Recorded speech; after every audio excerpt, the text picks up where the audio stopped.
स्वस्तिक news Prayagraj में आपका स्वागत है और मैं हूं आपके साथ मोनी। आइए रुक करते हैं आज के कुछ खास खबरों पर। भागवत कथा के समापन में लगी भक्तों की भारी भीड़। आचार्य मनोज अवस्थी महाराज जी ने समझाया जीवन का रहस्य।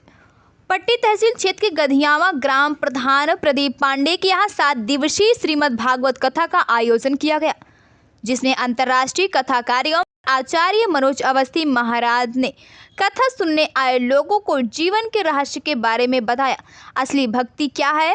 महाराज जी ने भागवत कथा सुनने आए कथा प्रेमियों से कहा, आप अपने अच्छे कर्म करते रहिए, विषम परिस्थितियों में भी धैर्य न छोड़िए, अधर्म के रास्ते पर मत चलिए, अपने बच्चों को संस्कार दीजिए।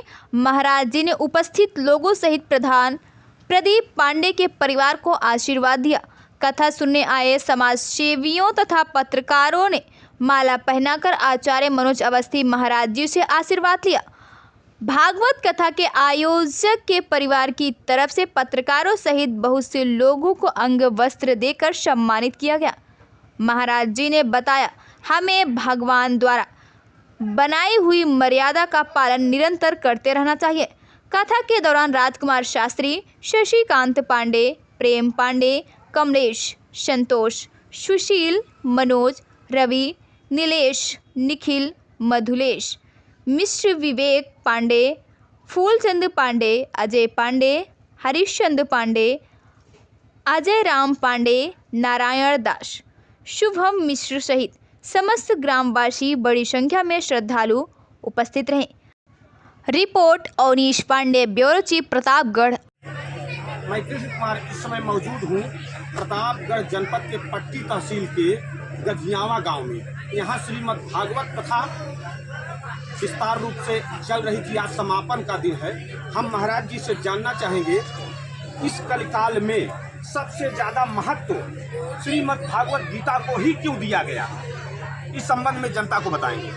कालांतर में जो भी धर्म ग्रंथों की रचना हुई वो धर्म ग्रंथ सभी वंदनीय हैं, लेकिन 3 धर्म ग्रंथ बहुत उपयोगी हुए, जिनमें गीता, रामचरितमानस, श्रीमद् भागवत। श्रीमद् भागवत योग का विषय है, गीता योग का विषय है, रामचरितमानस प्रयोग का विषय है। अगर किसी को जीना मरना नहीं सीखना है, न जीना है न मरना है, तो गीता पढ़ना चाहिए। गीता जीने और मरने दोनों को नकारती है।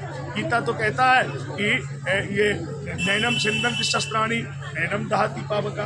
रामचरितमानस हमको जीना सिखाती है, लेकिन श्रीमद् भागवत ये हमें सिखाती है कि मरना शाश्वत है, तो मरने की भी तैयारी की जाए। परीक्षित की कथा ये बताती है कि जीने के लिए तो हम रोज तैयारी करते हैं, लेकिन मरने वाले प्राणी को क्या करना चाहिए। नितराम म्रियमाणा नाम, जो उन्होंने सुखदेव जी से प्रश्न किया, तो ये निश्चित तौर पे जीवन के कल्याण की कथा है। स्वयं भगवान कृष्ण ने ये कहा था कि मैं कलिकाल में कहीं किसी मंदिर में मिलूं ना मिलूं, लेकिन श्रीमद् भागवत मेरा शरीर है, 10वां स्कंद मेरा हृदय है। अगर कलिकाल में भागवत जी जहाँ भी वास करती हैं वहाँ तीर्थ हो ही जाएगा, उसको तीर्थ जाने की जरूरत नहीं। इस समझते हैं कितने भक्त रसपान कर रहे हैं। आप कैमरा में दिखाने का प्रयास करिए।